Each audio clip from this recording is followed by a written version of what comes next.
Pero bueno, 3 partidos realmente interesantes. Permitidme ya que ponga por aquí en este caso, los voy a analizar en orden cronológico, porque el primero que tuvimos en este caso en el día de ayer fue ese encuentro entre el Salzburgo y la Real Sociedad. Sabemos que la Real Sociedad viene, para empezar, mejorando en Liga, tras un inicio un poco convulso, ahora va mejor, viene de ganar 3-0 en el Derby Vasco, y en clave Champions empató a 1 frente al Inter de Milán en ese primer partido de la fase de grupo, pero dejando unas sensaciones prácticamente inmejorables. Bueno, creo que es muy positivo lo que vimos ayer en este caso, porque esas sensaciones siguen mejorando en clave Real Sociedad. El equipo de Manuel Alguacil es un auténtico equipazo, lo está demostrando. No ha venido a la Champions para pasearse y para disfrutar de la máxima competición europea. Ha venido a competir y hacerlo realmente bien. Ya lo hizo contra el Inter, lástima que no fuese un partido por victoria. Sí que fue la victoria en este caso en el día de ayer. En un campo complicado, como es el del Salzburg, que mucha gente se cree que, bueno, que a lo mejor por ser un equipo austriaco y demás, es un equipo en teoría sencillo. Pues ni mucho menos. Es un equipo que suele explotar muchísimo el talento joven de diferentes puntos de Europa. Que suele siempre sacar jugadores muy interesantes y que realmente es un equipo que tiene mucha energía y que suele competir también bastante bien en Europa, pero es cierto que ayer el equipo austriaco fue inferior a la Real Sociedad, tanto en idea de juego como en táctica como en el talento individual, ¿no? Que mostraron ayer los hombres de Manuel Alguacil, bueno, que demostraron directamente que están muy pero que muy hechos para competir en esta máxima competición europea. A mí me está sorprendiendo y para bien lo de la Real Sociedad en Champions, lo tengo que admitir. Y digo que me sorprende porque es que lo hemos comentado en alguna ocasión. No hay tantos de estos futbolistas de la Real Sociedad que hayan competido en Champions anteriormente. Sí que lo había hecho, por ejemplo, Tierney, sí que lo había hecho Hamari Traoré, también lo había hecho, por ejemplo, André Silva. Y no sé si algún otro jugador más de la Real Sociedad había llegado a competir en Champions en algún otro momento.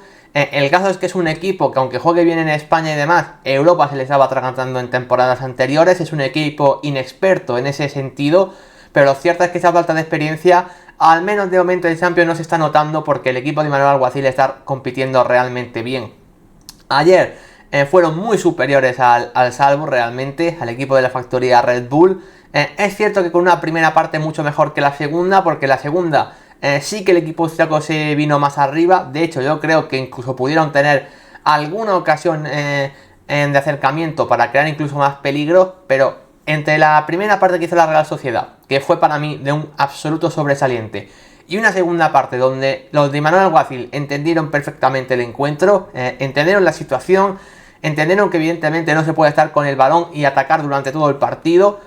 Pues bueno, se replegaron un poquito más atrás, fueron sólidos en defensa, pudieron mantener la pelota cuando era necesario, y al final, de hecho, el único tiro a puerta del Salzburg en todo el partido vino en la última jugada del encuentro. Y creo que eso habla muy bien del trabajo que hizo ayer la Real Sociedad, que en un escenario que podía ser poco propenso para ellos, se mantuvieron fuertes en esa segunda parte. Como digo, la primera parte es un caso aparte, porque realmente la Real Sociedad creo que tuvo de los mejores minutos en esta temporada. La verdad, a mí la primera parte de la Real Sociedad me encantó. Me parece que fueron muy pero que muy superiores, que realmente ese 2-0 hizo justicia, la verdad, que veía un equipo que no podía perder este partido, y finalmente así acabó siendo. Así que me gustó mucho la Real Sociedad por esas dos versiones que vimos. La versión más ofensiva, la versión que saca el mejor juego, que saca todo el talento de sus futbolistas ofensivos, y luego una versión más competitiva, ¿no? De la que también hay que saber sufrir en esa competición, hay que saber entender los momentos, hay que saber cuándo hay que replegar más y atacar menos, y creo que eso la Real Sociedad lo entendió realmente bien en el partido de ayer. Por eso mismo creo que la Real Sociedad está teniendo mucho mérito, me está encantando cómo está compitiendo en Champions. Podrían ser 6 de 6 puntos posibles, y la clasificación que vemos debajo de la alineación titular, 6 de 6 puntos y ser líderes de grupo de forma aún más clara. Pero bueno, creo que con 4 de 6 tampoco nos podemos quejar y decir que la Real Sociedad realmente, no podemos decir que tenga encaminada esa fase de grupo, porque quedan esos dos duelos claves frente al Benfica, también otro equipo realmente fuerte, aunque no haya empezado demasiado bien en Champions.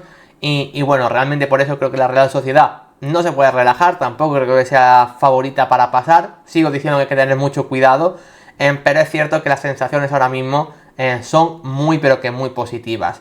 En el día de ayer sí que vimos que la Real Sociedad sacó su 11 pues más habitual, más allá de la lesión de Kieran Tierney, ¿no? Donde entró Adrián Muñoz en el lateral izquierdo. El resto de los jugadores era el equipo prácticamente titular, la verdad, sin demasiada novedad, hay que decirlo todo. Y bueno, luego el Red Bull Salzburgo, que realmente es un equipo, bueno, pues muy joven, como digo, plagado de futbolistas quizá más desconocidos, pero que realmente muchos de ellos 2-3 años más tarde acaban emprendiendo el camino a las grandes ligas europeas, donde hay realmente mucho talento. Ya sabemos cómo suele funcionar la factoría RB. Y bueno, hay que decir en este caso que es un equipo que venía de ganar ese primer partido de la fase de grupos frente al Benfica, sacando un resultado realmente bueno. Y que realmente, bueno, creo que está en esta fase de grupos para competir de tú a tú a la Real Sociedad y al Benfica, pero que ayer es verdad que fueron inferiores al equipo español. Como hacemos siempre en estos partidos, colocamos tanto las estrellas como las cruces de la jornada, aquellos jugadores que más destacaron, que más me gustaron a mí personalmente. Yo creo que la Real Sociedad realmente fue muy pero que muy superior al Salzburgo ayer. Creo que realmente no hubo color en el encuentro, más allá de que la segunda parte sí que se igualó más. Creo que personalmente no hay demasiado que negociar en este caso. Así que creo que le voy a dar las estrellas del partido, 3 estrellas a la Real Sociedad y 3 cruces al Salzburgo. Creo que vamos a estar todos de acuerdo. ¿Qué jugadores me gustaron más de la Real Sociedad en el día de ayer? La primera de las estrellas se la voy a dar a Brais Méndez.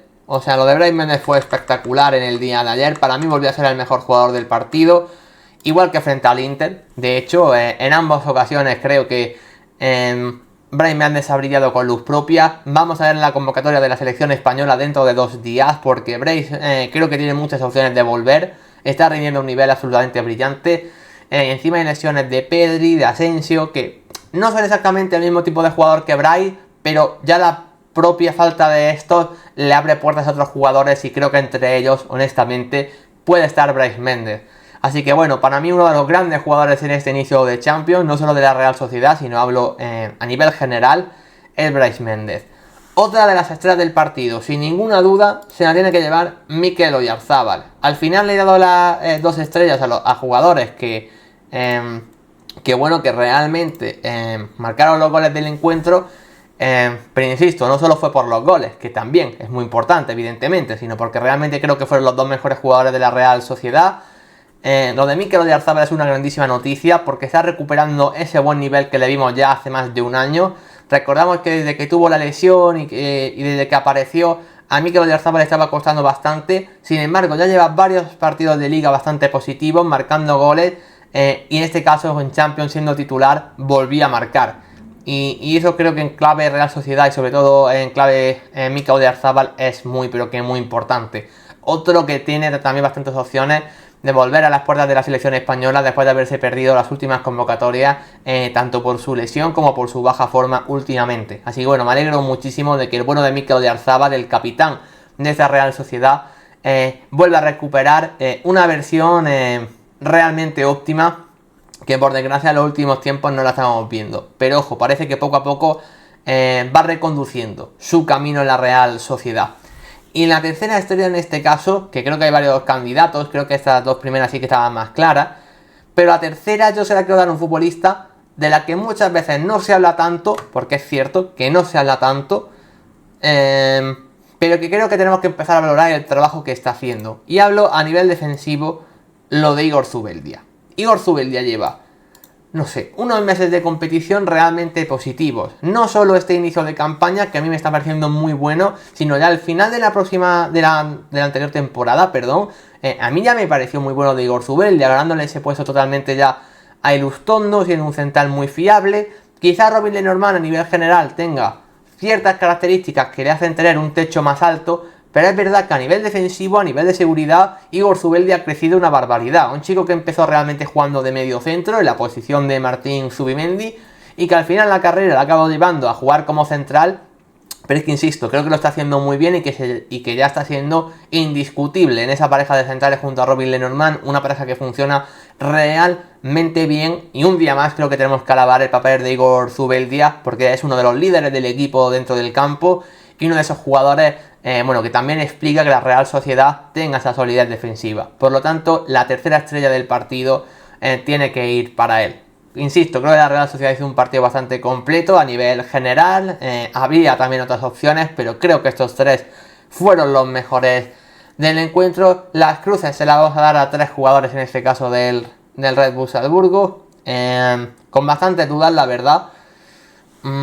Porque creo realmente que no hubo ningún jugador que destacase demasiado. Creo que hubo dudas en este sentido.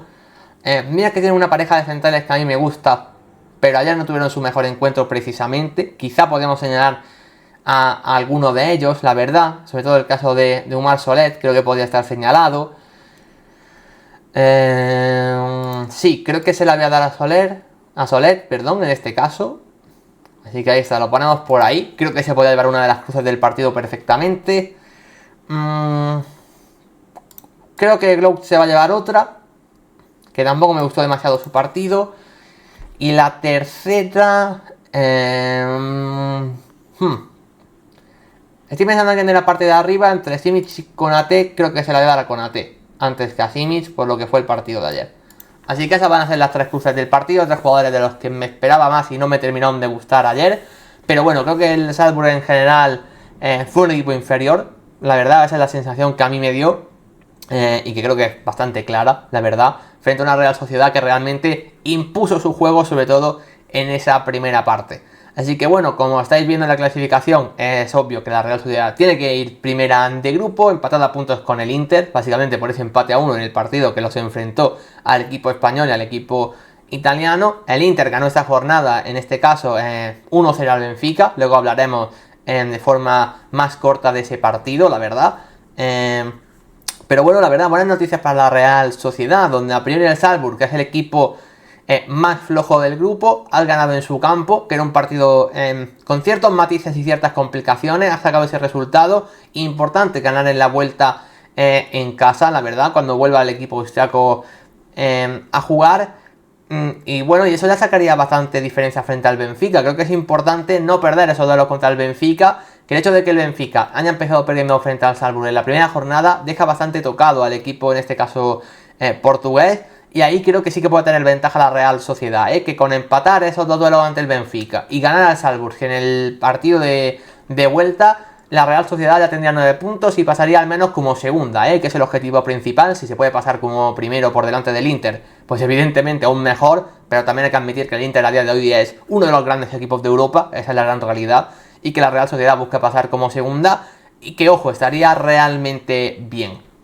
Vamos al siguiente encuentro. Este partido se disputó a las 7 menos cuarto hora española, que por cierto, cuando empezó estaba yo aquí en directo ayer. De hecho, ese primer gol de la Real Sociedad de Mikel Oyarzabal, yo no lo vi en directo, luego me lo puse en diferido para ver esos primeros minutos básicamente, pero aquí ayer vimos en directo cómo, sin poder ver el partido, Mikel Oyarzabal marcaba ese gol del 0-1. Luego evidentemente sí que pude ver el partido entero. Eso fue a las 7 menos cuarto. Luego a las 9 jugaron Sevilla-Real Madrid. Vamos a empezar por el partido del Sevilla, que yo me lo he visto esta mañana, no me lo pude ver anoche, porque anoche en directo me puse el Real Madrid. Y luego ya cuando acabó el Real Madrid estaba bastante cansado, la verdad había dormido poco. Y decidí acostarme pronto, me levanto esta mañana temprano y me he podido ver este PSV-Sevilla. A ver, igual que tenemos que hablar muy bien de la Real Sociedad y de las buenas sensaciones que está dejando, desgraciadamente del Sevilla no podemos decir lo mismo en clave Champions. Al equipo de Mendilibar le está costando. Es verdad que fue un partido ciertamente caótico para todas las partes, sobre todo esos minutos finales de encuentro donde podría haber pasado cualquier cosa. De hecho, yo no sé muy bien decir qué resultado hubiese sido más justo, porque realmente hubo ocasiones para todos los lados. O sea, fue un partido que podía haber acabado perfectamente, yo que sé, 2-3, 3-2, yo que sé, incluso 4-1, es que fue un poco locura todo, hubo poco control, hubo muchos espacios en muchas ocasiones del encuentro, parecía que ambos equipos estaban volcando claramente el ataque en según qué momentos, esa urgencia por ganar. Al final, viendo en la clasificación, tanto Sevilla como PSV, ahora mismo no se estarían clasificando, sobre todo tras la victoria sorprendente del Lens ante el Arsenal en el día de ayer, que luego comentaremos. Entonces, claro, había obligación por parte de los dos equipos de ganar este encuentro y al final, en esa necesidad de obligaciones, ambos equipos fueron ofensivos, concedieron atrás y el partido acabó empate a 2. Hay que decir que hay polémica en el partido, o sea, la hay, es la realidad.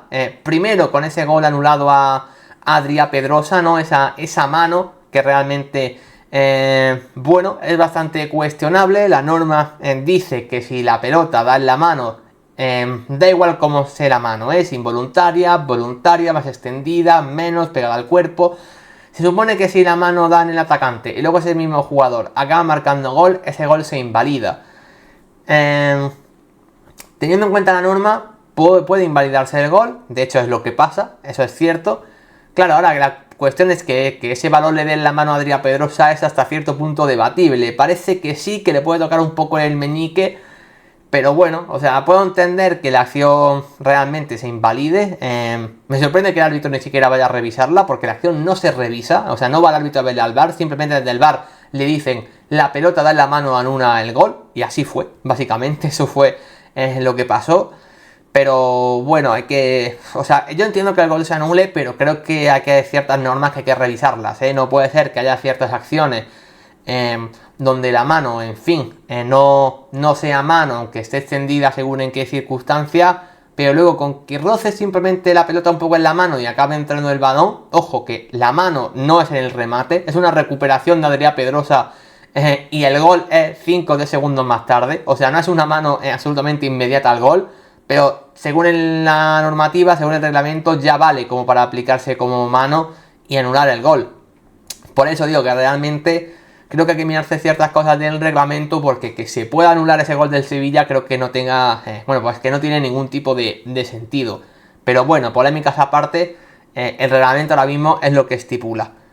Ojo porque están por aquí, se pasa, mis buenos compañeros de eternos rivales, buenas tardes, la verdad, ¿qué tal estáis? Estamos aquí comentando lo que fueron los partidos de Champions de ayer, he estado ya comentando lo de la Real Sociedad, y ahora estamos con el Sevilla, ¿no? Comentando esa polémica, primero del gol de Adrià Pedrosa, y luego está el penalti que comete Sergio Ramos. La verdad, el penalti que comete Sergio Ramos, que en ese caso ponía el 1-1 en el marcador, porque primero llegó ese gol del Sevilla, ese gol de Nemanja Kudel a balón parado, y luego ya llegó ese penalti de Sergio Ramos. Un penalti que también ha creado bastante controversia en este caso. A ver, es un penalti que si yo tengo que decidir, yo no pitaría penalti, la verdad, o sea, a mí no me parece penalti. Es verdad que yo estaba viendo en la retransmisión, al menos aquí en España, en la de Movistar, que estaban diciendo que no podía ser penalti, que no hay contacto. A ver, para mí sí que hay penalti o sea, para mí sí que hay contacto de Sergio Ramos en la jugada, es cierto. Lo que pasa es que también hay que admitir que se deja tocar, o sea, el jugador del rival, o sea, realmente yo creo que... A ver, que la jugada está en el límite, no creo que haya que ser tan claros para un lado, realmente, o sea, no creo que sea una jugada 100% clara, pero bueno, creo que es verdad que el penalti deja bastantes dudas y que el Sevilla tiene motivos de quejarse. Ojo porque se pasa aquí mi buen amigo Manolo que dice: hola, fútbol de calidad, esta vez desde la oficina, ojo, trabajando, y se deja el directo de fondo ahí para que realmente contabilice que haya más gente en directo. Y ahora con los anuncios, ojo, si salen anuncios, hombre, el dinero que me llevo, porque la gente del chat ve anuncios. Es verdad que los tengo simplemente activados al mínimo, por cierto, o sea, yo no tengo puesto lo de activar de repente anuncios cuando venga gente, ni mucho menos, pero evidentemente un mínimo de anuncios sí que hay que poner, así que ojo, la gente que se quede en directo, yo evidentemente siempre muy agradecido, tengo que decirlo. En fin, lo que decía, al final creo que las jugadas polémicas tienen todas sus matices. A mí, la de Adrià Pedrosa entiendo que se pite, pero ya que de por sí que se pueda pitar esa mano me parece, bueno, pues ciertamente cuestionable. Y luego la del penalti de Sergio Ramos, que no me acuerdo a quién fue, creo que fue a Tillman, si no me equivoco, al chico cedido por el Bayern de Múnich, si no recuerdo mal. Bueno, pues a mí me parece que yo no la pitaría, pero es verdad que está en el límite, que yo creo que sí hay contacto, pero bueno, creo que realmente si no se hubiese pitado penalti no hubiese pasado nada. En fin, más allá de la polémica aparte, creo que el Sevilla tampoco se puede excusar en eso, porque al menos en mi opinión el Sevilla fue peor que el PSV ayer. O sea, el PSV atacó más, tuvo muchísimas más ocasiones, tuvo tramos de la segunda parte, sobre todo, donde el Sevilla sufrió una barbaridad, que realmente hubo momentos donde parecía que al Sevilla le iba a caer un carro, esa era la realidad. Incluso en la primera parte también me pareció el PSV mejor. Es cierto que el Sevilla tiene varios palos, tanto uno de Luque Bacchio como otro de Youssef En-Nesyri. O sea, realmente el Sevilla tuvo 4 ocasiones que podían haber decantado perfectamente el partido. Esto es totalmente cierto. Pero también creo que es cierto que hay que decir que Walter Benítez, el portero argentino del PSV, no tuvo que intervenir en el encuentro. O sea, esa es la realidad. No hay ni una sola parada del portero del PSV, mientras que Nyland sí que tuvo que intervenir en varias veces. A veces con más dificultad, a veces con menos. Pero es cierto que el PSV, en mi opinión, atacó mucho más y que a mí al menos el equipo neerlandés me gustó más que el Sevilla anoche. No sé si como para ganar el partido, como digo, fue un partido un tanto caótico, no puedo decir exactamente quién se mereció ganar o quién no. Creo que el empate en cierta medida es bastante justo, pero si a mí me preguntas qué equipo me gustó más en el día de ayer, a mí personalmente el PSV me gustó más. De hecho, vamos a dar ya tanto las estrellas como las cruces y esto que digo va a quedar reflejado en ese sentido. Porque para las estrellas, a mí, el mejor jugador del partido me parece muy obvio que tiene que ser Noah Lang. O sea, lo de Noah Lang ha sido un auténtico partidazo. En casi todos los ataques del PSV es uno de los grandes protagonistas. La verdad, a Jesús Navas le hizo un partido muy complicado. Hay que decir que Navas yo creo que estuvo bien, ¿no? Pero al final acaba forzándole esa amarilla. Tiene que entrar Juan Luis Sánchez en la segunda parte, ¿no? A intentar ayudar un poco en esa posición de lateral derecho. Y la verdad es que Noah Lang, si hubiese tenido un poco más de acierto de cara a portería, el PSV hubiese acabado ganando. Aún así, sin ese acierto, hay que decir que en esa banda izquierda fue totalmente un incordio. No sé cuántos regates llegó a hacer. O sea, había visto la estadística y no sé si fueron 10 regates o así, si no me equivoco. De hecho, espera, porque te puedo mirar. Tengo aquí el partido de las estadísticas abiertas. A ver, Noah Lang. Lo estoy mirando ahora mismo. Noah Lang, efectivamente. 10 regates completados en el partido de ayer de Noah Lang. O sea, creo que eso ya habla por sí solo. Por lo tanto, una de las estrellas tiene que ser para Noah Lang. De hecho, esperad que lo he puesto en la parte que no es. Hay que ponerlo aquí, en la parte derecha. Otra estrella, en mi opinión, un jugador que quizá pasa por debajo del radar, que quizá para muchos no sea tan conocido. En mi opinión, Bergman tiene que llevarse otra de las estrellas. A mí es un centrocampista que me encanta. Ya cuando estábamos en directo ayer haciendo una previa, avisé de este jugador. No entendí que fuese uno de los cambios. Entiendo que tenía tarjeta amarilla y que Peter Bosz en este caso quería conservar un poco, bueno, el que no saliese ningún jugador expulsado. Pero a mí me sorprendió en cualquier caso que fuese uno de los cambios del PSV. Entró Saibari en su posición, pero vamos, yo creo que Bergman estaba haciendo un gran partido. Filtró 2 o 3 pases que fueron clave para sus compañeros de cara a portería. De hecho, hay una ocasión clara de las que falla Noah Lang, que es a pase de Bergman. No sé, me sorprendió el cambio, pero a mí los 70 minutos de partido que disputó me pareció uno de los mejores. Y luego ya en la tercera estrella, pues tengo más dudas. Creo que perfectamente se la podía llevar Nemanja Gudel, por ejemplo, no solo por el gol que acaba marcando, sino porque creo que su partido es realmente bueno a nivel defensivo. Se la podía llevar, en mi opinión, también Bakayoko, extremo derecho del PSV, porque igual que he dicho que Lang en la banda izquierda fue increíble, Bakayoko en la derecha también fue muy importante. Se la podía llevar Jordan Tese también, con ese gol del empate. Se la podía llevar Tillman también, que me gustó bastante. En fin, creo que hay varias opciones, la verdad. Creo que hay varias opciones. Yo creo finalmente que se la voy a dar a Nemanja Gudel, la verdad. Creo que quiero premiar al menos a algún jugador del Sevilla. Y creo que el mejor en el día de ayer, a ver, que la coloque mejor, creo que tiene que ser para Nemanja Gudel. Sorprendió al menos a mí su titularidad, porque creo que estaba haciendo una buena pareja en este caso, tanto Loic Badé como Sergio Ramos en estos últimos partidos. De hecho, Loic Badé venía jugando muy buenos partidos de liga últimamente, pero justamente ayer pues Mendilibar decidió formar esa pareja con Gudel y Sergio Ramos. Pero bueno, no creo que saliese tampoco tan mal. Es verdad que Sergio Ramos en el punto de penalti bien, pero cuando tuvo que salir del área a ciertas acciones defensivas sí que tuvo algún problemilla más. De hecho, el gol del empate del PSV del 2-2 en el minuto final es una falta de Sergio Ramos fuera del área un tanto innecesaria, la verdad. Pero bueno, creo que su acompañante de Nemanja Gudel fue de lo mejor. Luego, como cruces del partido, jugadores que a mí me dejaron más dudas. A ver, tengo claras dos.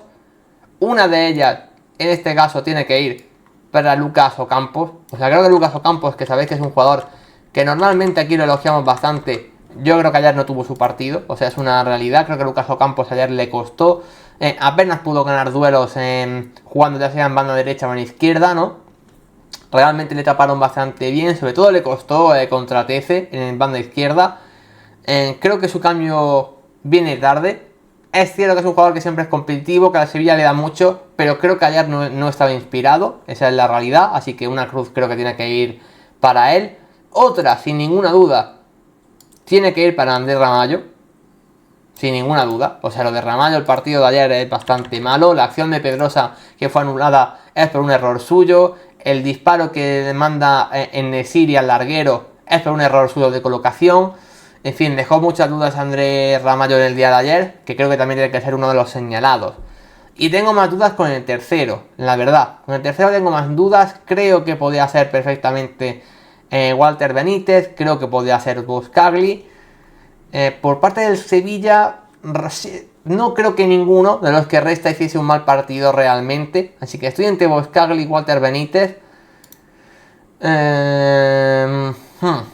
A ver, creo que se le da a Walter Benítez, más que nada porque al final encaja 2 goles y tampoco hizo ninguna parada. Así que al final creo que Walter Benítez va a ser también otro de los que quede señalado. Tampoco es que hiciera un partido muy malo, pero bueno. Cruces para Walter Benítez, Ander Ramallo, Lucas Ocampos. Estrellas para Noah Lang, Joe Berman y Nemanja Gudelj. En la clasificación, como estáis viendo ya, Sevilla ahora mismo estaría tercero, se quedaría fuera de esa fase de grupos, que iría de hecho a Conference League, a Europa League, a Conference no queremos enviarlos tan abajo al conjunto hispalense, pero así a Europa League, la competición fetiche, de hecho, del conjunto andaluz. Pero entiendo que el objetivo del Sevilla obviamente tiene que ser pasar esa fase de grupos, a priori como segundo, porque el Arsenal es el gran equipo de este grupo, pero cuidado porque el Arsenal ha perdido frente al Lens, equipo que le empató al Sevilla, y que aunque esté muy mal en la liga francesa, ojo en Champions porque va a líder de su grupo. En fin, esto del fútbol siempre dando tantas sorpresas. Y ya para finalizar, en otro partido que se jugó a las 9, que este fue el que yo vi en directo, tenemos ese Napoli-Real Madrid. Es un partidazo, la verdad, a nivel europeo. El Napoli campeón de la Serie A, Real Madrid en semifinalista de Champions el año pasado, es que es el Real Madrid, o sea, creo que no hay que tener presentación ninguna para los de Carlo Ancelotti. Decir que ambos equipos vienen mejorando en las últimas semanas tras unos momentos complicados, ¿no? El Real Madrid tenía ese partido en Champions contra la Unión Berlín, donde a pesar de ganar no jugó bien, también esa derrota en el derbi frente al Atlético de Madrid, ¿no? Ahí dejaron varias dudas, vienen jugando ya mejor en los últimos partidos, sobre todo este último, ¿no? Frente al Girona. Ahora mismo el Real Madrid es líder en la Liga Española. Y el Napoli, que también empezó la liga regular, con Kvaratskhelia en baja forma, fuera de su mejor nivel. Con Osimhen también con problemas con el club, con cierta polémica interna y demás. Pero bueno, también es verdad que los 2 últimos partidos el Napoli ha mejorado. Así que bueno, venían en una dinámica, entre comillas, ascendente, ambos equipos. Y creo que ambos dejaron un gran partido, la verdad. Se nota que eran 2 equipos de los grandes, podemos decirlo, en Europa. 2 equipos que están condenados a llegar a las fases finales, sobre todo el Real Madrid. El Napoli en menor medida. El Napoli creo que su objetivo principal es, bueno, intentar hacer unos cuartos de final, ¿no? Como el año pasado estaría bien. A partir de ahí todo lo que llegue pues aún mejor. Pero bueno, veo al Napoli entre esos 8 o 10 mejores equipos de Europa, sobre todo si están al nivel del año pasado, aunque ahora mismo están un pelín por debajo. Y el Real Madrid, uno de los grandes favoritos a ganar la Champions, pese a que muchos digan que hay lesiones, que falta un delantero y demás. Para mí el Real Madrid sigue siendo uno de los grandes favoritos a ganar la Champions, y creo que en el día de ayer mismamente se vio como el Real Madrid es uno de los grandes equipos. A ver, en lo que fue el partido, yo creo que hay 2 partes muy diferenciadas. En la primera parte a mí el Real Madrid me pareció realmente mejor.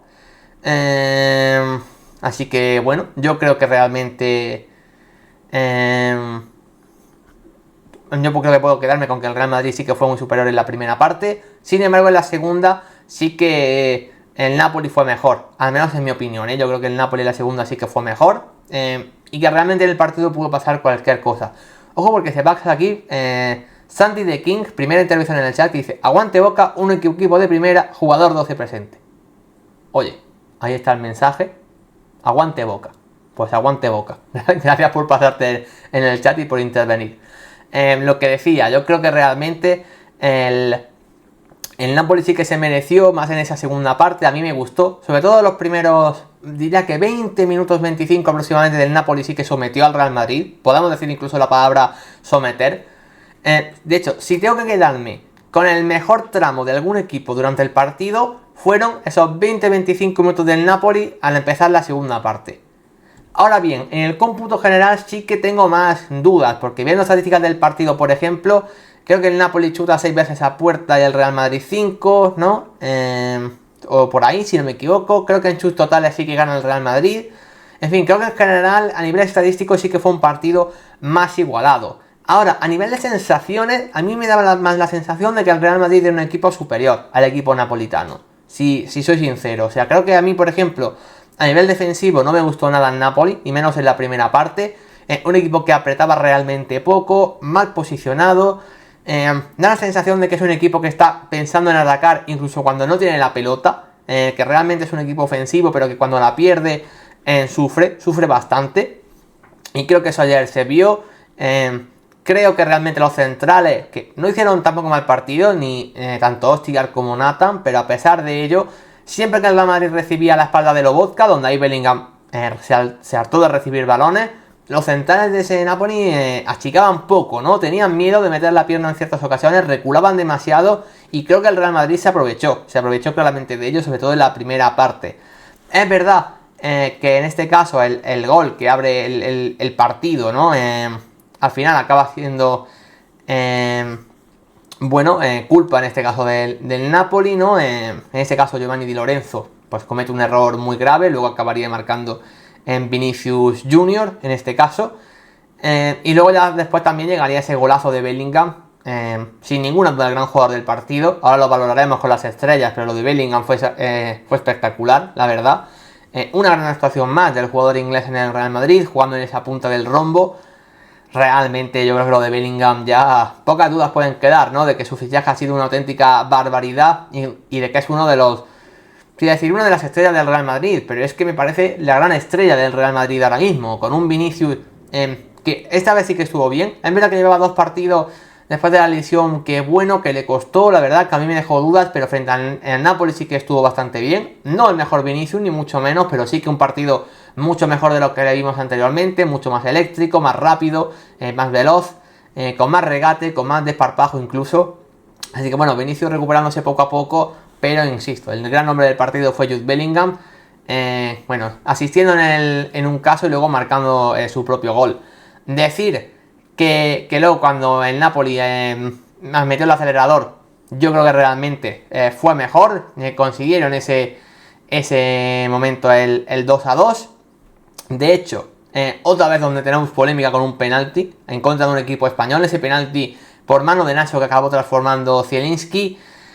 Otra acción realmente controvertida que en mi opinión no debería ser penalti tampoco, y que mirando el reglamento a priori sí que lo sería, pero deja dudas, la verdad.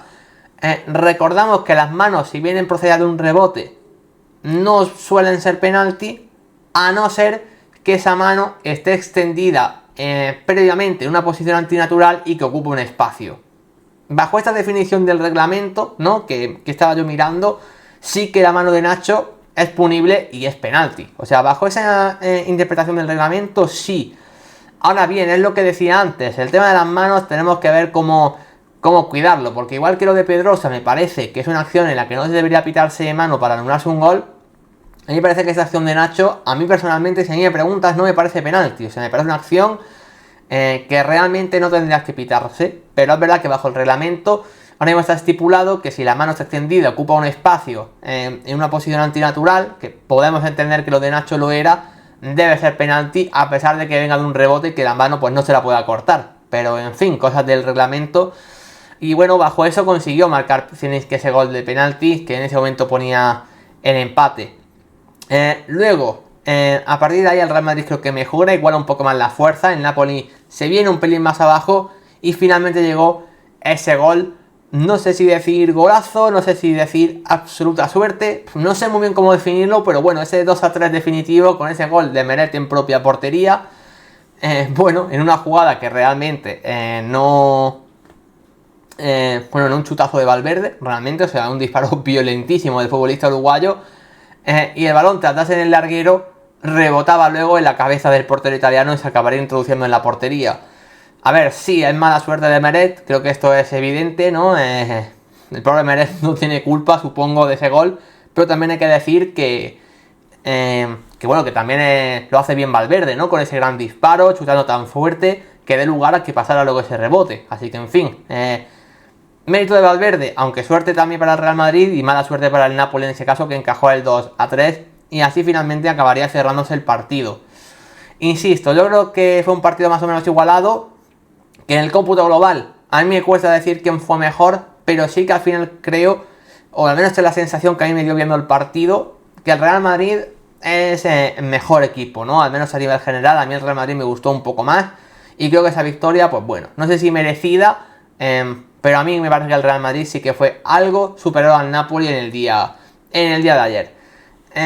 Por lo tanto, viendo la clasificación, 6 puntos de 6 para el Real Madrid, el equipo español ahora mismo que más encaminado tiene ese pase a octavos de final. Evidentemente todavía quedan muchas fases de grupos, puede pasar cualquier cosa, pero bueno, en el grupo del Real Madrid ya se ha quitado el partido más difícil, que era este, ¿no? Ese viaje a tierras italianas. Y por lo general tiene un grupo bastante asequible, ¿no? Como para pasar, y sobre todo ahora con esta victoria, para pasar como primero de grupo. Y bueno, y el Napoli, que evidentemente es también favorito para pasar, ahora mismo se quedaría tercero, pero vamos, está empatado a puntos a todo con el Braga. Y bueno, era un partido entre los dos equipos que seguramente sin demasiada complicación acaben pasando esta fase de grupos. Viendo las estrellas del partido, ya he comentado una, que tiene que ser para Jude Bellingham 100%, gol, asistencia, mejor jugador del Real Madrid en todos los sentidos, empezó a recibir balones a la espalda de Lobotka y se hinchó, la verdad, se hinchó de hacer daño ahí al Napoli. El gol que marca es una auténtica barbaridad, en esa conducción, marchándose de 3-4 jugadores y luego definiendo espectacular, uno de sus grandes goles sin ninguna duda esta temporada. En fin, no voy a decir que ya no sorprende, porque sí sorprende lo que está haciendo Jude Bellingham, sería minimizar una cosa que es espectacular, pero es verdad que cada vez nos va acostumbrando más. El bueno del jugador inglés, que en esa posición de la media punta, Ancelotti ha encontrado en él un jugador que acaba marcando la diferencia. También lo marcaba antes, esa diferencia jugando de interior, jugando más de centrocampista, porque ahora está jugando también de centrocampista, pero en un rol totalmente diferente, ¿no? En un rol de aparecer en todos lados y de marcar goles y de dar victorias al Real Madrid. Así que bueno, en ese nuevo rol creo que también lo está haciendo realmente bien. Segunda estrella del partido, al menos en mi opinión, tiene que ir para el bueno de Antonio Rüdiger. Ayer el partido que hace Rüdiger frente a Víctor Osimhen me pareció espectacular. Hay una acción que sí que gana Víctor Osimhen, que es un remate dentro del área que para bien Kepa, pero quitando esa mínima acción, el resto del partido Rüdiger, en mi opinión, se come a Víctor Osimhen, uno de los grandes delanteros a nivel mundial, uno de los delanteros que sin ninguna duda más te puede resolver un partido por él solo, y ayer Rüdiger en ese sentido estuvo espectacular. Igual que a Nacho me parece que le costó bastante más, Rüdiger a mí su partido de ayer me gustó muchísimo, así que una estrella tiene que ser para él. Y luego la tercera, como he dicho, creo que Vinicius estuvo bien, podría tenerla perfectamente. Creo que incluso alguien del Napoli podría tenerla, porque me gustó Politano, me gustó Zielinski, Ostigar también marca y demás, pero yo personalmente se la voy a dar a Fede Valverde. Le voy a dar a Fede Valverde esa estrella, un jugador que ya he comentado varias veces que no es santo de mi devoción, que creo que está incluso un pelín inflado, que se habla de él ya como uno de los grandes centrocampistas a nivel de europeo, cuando para mí tiene a bastantes, al menos todavía por delante. Pero es cierto que es un jugador importante para el Real Madrid y que al final, sin su gran disparo, pues no se entiende ese gol del 2-3, que como ya he comentado es con cierta fortuna, pero bueno, hay que intentarlo, hay que chutar, y en este caso le salió muy bien al bueno de Fede Valverde. Así que está, la tercera estrella para él. Y luego las cruces a jugadores que me dejaron ayer bastantes dudas. Yo tengo que darle las cruces por lo menos a los delanteros centros de ambos equipos. Una a Víctor Osimhen, ahí la tenéis, y otra a Rodrigo. O sea, creo que estas a mí al menos me parecen obvias. Osimhen tuvo varias ocasiones, pero estuvo realmente fallón. Contra Rüdiger salió perdedor de la mayoría de los duelos, como ya he comentado. Así que creo que Osimhen es clara. Y también me parece clara la de Rodrigo, que la verdad es que no está bien. O sea, Rodrigo no se encuentra, no está en buen nivel. No sabemos por qué este bajón de repente de Rodrigo. Parece que al perder, al haber estado tanto tiempo, para empezar sin mencionar porque se marchó, y luego la lesión de Vinicius, ha tenido la responsabilidad de ser el mejor atacante. Le ha costado mucho y está fuera, la verdad, de su mejor momento. Así que tiene que ser para Rodrigo la Cruz. Y la tercera, podría ser para Meret. La verdad, al final Meret pues encaja ese gol en propia portería. Tampoco siento que sea culpa suya. De hecho, se la voy a dar a Di Lorenzo, porque al final el gol que encaja Meret en propia me parece más fortuito y no culpa suya, mientras que el gol que marca Vinicius Junior es una jugada que regala Giovanni Di Lorenzo, el capitán del Napoli. Un lateral derecho que, por cierto, a mí me gusta mucho. Me parece que incluso está ciertamente infravalorado. Estoy diciendo que está infravalorado el día que comete un error gravísimo para que marcase gol el Real Madrid. Así que bueno, ahí está para él esa tercera cruz. Junto a Víctor Osimhen y Rodrigo, las estrellas para Rudiger, Fede Valverde y Jude Bellingham, por supuesto, una vez más, el mejor jugador del partido y la gran estrella del Real Madrid. De Bellingham ya, al final no vamos a tener que hablar nada de Bellingham en todos los partidos como siga a este nivel, pero es que si no me equivoco son 8 goles en 9 partidos que lleva jugados con el Real Madrid, y también llevará 2 o 3 asistencias ya. O sea que lo de Bellingham está sumando unos números al nivel de muy pocos, al nivel de muy pocos. En fin, eso era todo lo que teníamos para jugar en los equipos españoles en Champions, la verdad. Claramente sacamos cosas muy positivas tanto del Real Madrid como de Real Sociedad. Equipos que están encaminando y muy bien ese pase a octavos de final. Peor es evidente que tenemos que hablar del Sevilla. Vamos a ver cómo le ha ido a los equipos, en este caso de los mismos grupos de los españoles. A ver, porque en este caso lo vamos a analizar de forma más escueta, no con tanto análisis, ni mucho menos. Esperad que ponga aquí en la pantalla. Vale. Que veáis la pantalla de mi ordenador. Vale, por un lado lo tenemos por aquí. Y vale, lo podéis ver ya. Vale, aquí lo tenemos. Tenemos aquí básicamente el grupo B, el grupo del Sevilla, donde tuvimos una de las grandes sorpresas, esa victoria 2-1 del Lens en Arsenal, como la estáis viendo. La vamos a abrir también por aquí, para que podáis ver lo que fue el partido. A ver, un encuentro donde yo creo que realmente que el Arsenal sí que tuvo más ocasiones. Yo creo que el Arsenal no se mereció perderlo, en mi opinión. De hecho, Bryce Samba para bastantes ocasiones muy importantes. De hecho, quiero ver cuántas paradas hace Samba, hasta 6. O sea, creo que eso habla bien de lo que fue el partido. David Raya solo tuvo que intervenir una vez. O sea, realmente tuvo bastantes más ocasiones en el Arsenal. Aquí lo podemos ver, 6 tiros a puerta, 3 del Lens. En el índice de ataque no lo podemos ver, ¿no? En Champions, el índice de ataque. En Liga sí que lo podemos ver esto, en Champions no. Pero bueno, como digo, un partido donde el Arsenal creo que tuvo más ocasiones, pero bueno, ese acierto en este caso del Lens, pues le hizo ganar el encuentro. Una de las grandes sorpresas de la jornada, y más porque se adelantó el Arsenal. Se adelantó el Arsenal con un gol de Gabriel Jesús. Y finalmente el Lens acabó remontando, ¿no? Con ese gol primero de Thomasson y luego de Guaji, ¿no? El delantero que jovencísimo francés, que está dejando buenas sensaciones ya, la verdad, a pesar del mal momento de su equipo en Liga. Pero igualmente me parece un gran delantero y uno de esos jugadores que tenemos que tener en cuenta, ha venido sustituyendo a Openda. Como bien sabéis, Openda se marchó en este caso al Leipzig. Llegó Guaji, procedente del Montpellier, y lo está haciendo realmente bien, En este caso del partido, pues seguramente el mejor jugador del encuentro, con ese gol y con esa asistencia, junto a Samba, que también paró una barbaridad. Así que bueno, de esos resultados que son la gran sorpresa de la jornada, ese 2-1, sigo pensando que el Arsenal es favorito, evidentemente, pero es verdad que si vemos ahora mismo cómo está el grupo, pues el Lens, a día de hoy, al menos, va primero, lo cual no me parece una buena noticia para el Sevilla, que creo que al Lens le tiene que competir y ganar en la segunda vuelta de la fase de grupo, mientras que con el Arsenal lo va a tener realmente complicado, De hecho, el tercer partido de Champions va a ser un Arsenal-Sevilla y ahí veremos a ver, la verdad. Luego en el grupo D, en el grupo de la Real Sociedad, tuvimos un Inter-Benfica, ganó el Inter 1-0, aunque aquí sí que tenemos que decir que es un resultado muy corto, Yo no me he visto el partido entero, pero sí me he visto el resumen y realmente el Inter pudo marcar bastante más de lo que acabó marcando, De hecho, Anatoly Trubin me pareció uno de los héroes del partido. De hecho, hasta 7 paradas del portero ucraniano. pero es que las tuvo de todas las colores el Inter para ganar, no sé, 2-0, 3-0, 4-0. Es cierto que también tuvo alguna ocasión el Benfica importante para marcar, o sea, creo que el Benfica podría haber también marcado algún gol, pero lo del Inter es que me pareció realmente un abuso.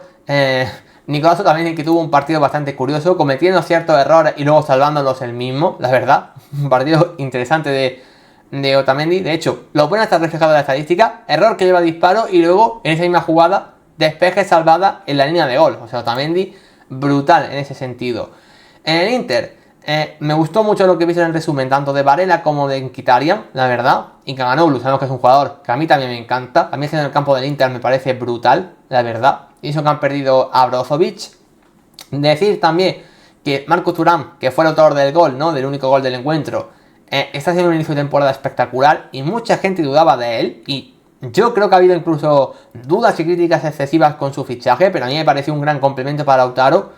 Un Lautaro que el pobre, en fin, falló lo que no está escrito. O sea, no sé cuántos disparos pudo hacer a puerta. Mira, ocasiones claras falladas 4, 2 disparos al palo, 3 tiros que fueron fuera, 3 disparos bloqueados, 4 tiros a puerta. O sea, Lautaro chutó hasta 10 veces en el día de ayer y no acabó marcando 4 ocasiones claras falladas en un mismo partido por el delantero centro del Inter. Un delantero que sabéis que a mí me encanta, uno de mis delanteros centros favoritos. Otro jugador que también está muy pero que muy infravalorado, que se le infravalora simplemente por no ser titular de Argentina, porque es Julián Álvarez. Pero es que a nivel europeo, lo de Lautaro es espectacular. Lleva siendo jugador referencia e icono del Inter ya 3 o 4 temporadas y a un nivel altísimo, la verdad. Pero es verdad que en ese caso, pues no tuvo su mejor partido. La mejor valoración fue para Varela, la verdad. No me dio la sensación de que fuese tan espectacular su encuentro. De momento, de hecho, el de Mkhitaryan me pareció, al menos en el resumen, mejor. Pero bueno, es un resumen simplemente. 4 pases clave, una gran ocasión creada. 1-2 en regate, muchos duelos, fue también otra clara. En fin, en general el Inter es un equipazo. No por nada fue finalista de Champions el año pasado, evidentemente. Pero es cierto que en este caso, pues bueno, pudo golear al Benfica. Y ya sea por acierto de Tubin o por falta de acierto de sus jugadores, sobre todo de Lautaro, el resultado fue un cortito 1-0, que igualmente le vale mucho para situarse con 4 puntos ahí junto a la Real Sociedad. Esperamos que sean los dos equipos que pasen. Os digo principalmente por la Real Sociedad. Aunque insisto, aunque las cosas ahora mismo están muy de cara, me sigue pareciendo un grupo complicado. Y que el Benfica aún no haya sumado, calma, porque el Benfica aún tiene bastantes cosas que decir, aunque este partido haya sido inferior. Y luego, por parte del grupo del Real Madrid, tuvimos un Unión Berlín-Braga, otro partido realmente curioso. Ganó el equipo portugués 2-3 en campo de Unión Berlín, que de momento sus 2 partidos los cuenta como derrotas en su estreno en Champions. Vamos a ver ya lo que fue el partido, porque la verdad es que fue un partido rarísimo para parte de Unión Berlín, que empezó ganando 2-0, doblete de Geraldo Becker, del atacante en el conjunto alemán, su capitán, además, un jugador muy de culto, de hecho, que el año pasado hizo un año espectacular, y se las traía felices en ese momento el equipo alemán. Pero luego, de forma ciertamente inexplicable, el Braga acabó ganando el partido. Ya al final de la primera parte fue mejor, marcó ese primer gol, que no sé quién fue el primero, el de Niakate, fue el primero en este caso, ponía el 2-1. En la segunda parte también me pareció que salió mejor el Braga, consiguieron empatar con ese gol de Bruma. La verdad, Bruma, jugador que conocemos todos perfectamente. Y luego ya finalmente, en la última jugada del encuentro, acabaría marcando el Braga ese 2-3 con el gol. Bueno, no en la última jugada, en la última jugada del encuentro, en ese tramo final, ese gol de André Castro a pase también de Bruma, y puso el 2-3 definitivo. Sorprendente, la verdad, la victoria en este caso del Braga, del conjunto portugués en tierras alemanas, ante un Unión Berlín que de momento la Champions se le está atragantando, le está costando ese debut en la máxima competición europea al Unión Berlín, al conjunto de la capital. Pero bueno, creo que el premio para la Unión Berlín al final es participar en esta competición, enfrentarse a grandes equipos, como ya lo hizo frente al Real Madrid. Pero bueno, creo que es un grupo destinado a que Napoli y Real Madrid pasen. Ya veremos quién como primero, quién como segundo. De momento favorito del Real Madrid. Y entre Braga y Unión Berlín se disputan tercer y cuarto puesto para ver quién va a Europa League. Que de momento con este resultado parece favorito el Braga, la verdad. En fin, esos son todos los partidos que hemos tenido de los grupos de los españoles. Hay un grupo que se jugó ayer donde no hay españoles, ese grupo A, donde tuvimos ese Manchester United Galatasaray y ese Copenhague Bayern de Múnich. Resultados muy pero que muy importantes, la verdad. Para empezar, en el Copenhague Bayern tuvo que remontar el Bayern de Múnich al equipo danés. La verdad, en un partido donde primero empezó marcando el Copenhague, como digo, en ese gol de Lucas Lerager. Y en ese momento, la verdad, es que hubo cierto momento de tensión, o sea, donde parecía que el Bayern le costó y que tenía que remar. De hecho, tuvo que remar, pero finalmente sí que acabó remontando. Primero con ese gol de Jamal Musiala, golazo espectacular del bueno de Musiala. Y luego ya finalmente ese gol de Mathys Tel, que entró en la segunda parte, a pase de Müller, que también entró en la segunda parte. Le salieron bien los cambios a Thomas Tuchel y el Bayern acabó remontando un partido que bueno, ante un equipo que a priori es muy superior. O sea, la diferencia entre Copenhague y Bayern no tenemos ni siquiera que explicarla. Es evidente que el Bayern es un equipo de mucho mayor nivel al Copenhague, pero es cierto que de momento, el Bayern está dejando ciertas dudas en este inicio. Es verdad que el primer partido también lo ganaron frente al Manchester United. Están sufriendo una defensa más de lo que esperaba el Bayern en este inicio de temporada, pero bueno, finalmente consiguieron sacar su partido. El que no lo consiguió, y ya es muy preocupante su situación, es evidente que es el Manchester United. Lo del United se está haciendo terrible, o sea, 0 puntos en este inicio. Es verdad que su primer partido fue contra el Bayern, era esperable, pero es que han perdido en casa contra el Galatasaray. Y encima en la Premier League también están haciendo una temporada digna de echarse las manos a la cabeza. En un partido que encima además empezaron ganando, como estáis viendo ese gol de Rasmus Højlund al principio. Ojo, porque el propio Højlund marcó doblete. O sea, Højlund sí que hizo un buen partido. De hecho, marcó 3 y le anularon 1. La verdad, por fuera de juego, que sí era. Todo hay que decirlo. Pero bueno, insisto, en un partido increíble de Højlund, a nivel defensivo fue terrible. O sea, mal Lindelof, mal Diogo Dalot, los de Onana bajo palos. Es digno de ver. No sé si le computan como error algún gol.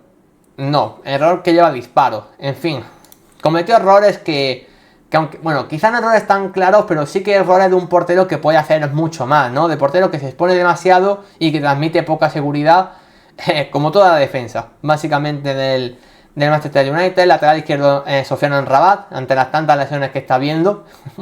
Ya que juega Amrabat de lateral izquierdo, habla mal, seguramente para el Manchester United, pero en fin, entre lesiones, problemas deportivos y que no les sale absolutamente nada, el United va como va. Enfrente de un Galatasaray, que es un equipo, pues bueno, muy atrevido, que tiene mucho dinero, que ha fichado mucho. De hecho, hay grandísimos jugadores, como lo hemos dicho siempre. Porque más allá de Muslera, que es un mito del equipo, tiene grandes jugadores, ¿no? Ha fichado a Davinson Sánchez, ha fichado a Zaha. Ahí está Mauro Icardi como 9 también. Arthur Cole, un gran jugador. Tete también. Lucas Torreira, que decir que ya estaba. Sacha Boey también. Angeliño, por supuesto. Y lo que siempre digo, pero es que mirad que suplentes, Sergio Oliveira, Dries Mertens, Victor Nelson, Ndombele, Demirbay no jugó, Bakambu no jugó. En fin, es un equipazo, la verdad, lo del Galatasaray, que se ha gastado mucho dinero y está pagando muy buenos salarios a sus jugadores. De ahí que todo el mundo se haya marchado a muchos jugadores, al menos a la Liga Turca y más concretamente a este equipo. Y que bueno, que ya dije que podía dar la sorpresa en esta fase de grupos. Es verdad que el primer partido dejó dudas tras empatar frente al Copenhague, pero en ese segundo partido le ha conseguido ganar al Manchester United fuera de casa. Creo que eso lo dice todo. En fin, lo del United es un caso que tenemos que estudiar, porque Ten Hag cada vez más cuestionado, los problemas extradeportivos que vamos a decir ya, con Anthony fuera del equipo, con Sancho fuera del equipo, en fin, y luego encima la cantidad de lesiones, ¿no?, que estaban teniendo, pues evidentemente tampoco ayuda para nada a la situación. Muy mal a nivel defensivo de United, la verdad. Encima Casemiro, que hizo un partido también horrible, salió expulsado, algún gol también deja dudas. Y es Casemiro, no estamos hablando de un jugador intermedio, ni mucho menos, sino de uno de los mejores mediocentros defensivos de los últimos años, ¿no? Incluso de la historia del fútbol podríamos hablar del bueno de Casemiro, pero la verdad es que otro que está también dejando dudas ahora mismo en el Manchester United. Y esta vez no podemos decir que ofensivamente no crean ocasiones, porque sí crearon ocasiones de hecho, y Højlund hizo un gran partido, pero ni con esas pudieron ganar su segundo partido en Champions. Así que de momento, como vemos, el Manchester United cuenta sus partidos de momento por derrotas. Así que bueno, ahí se queda ese grupo A, ese grupo donde Bayern era muy favorito, lo está haciendo. En teoría el segundo iba a ser el Manchester United, pero vemos cómo está. Y de momento el Galatasaray ya dando la sorpresa, que yo ya dije aquí, que entre el equipo que tenía el Galatasaray y el mal momento del United, que pasar al Galatasaray no se me hacía tan extraño. Y de momento, aún queda mucho, pero de momento así está siendo.